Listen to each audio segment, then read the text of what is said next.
How to create a YouTube playlist on a mobile device. Let's get started. First, launch your YouTube app. Now head towards the video that you want to create playlist with. Just launch the video. Now what you have to do is at the bottom of the video, you're gonna find different option. Navigate to the option save. Click on that.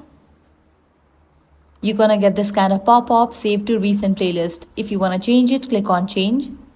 Then you can click on the option new playlist.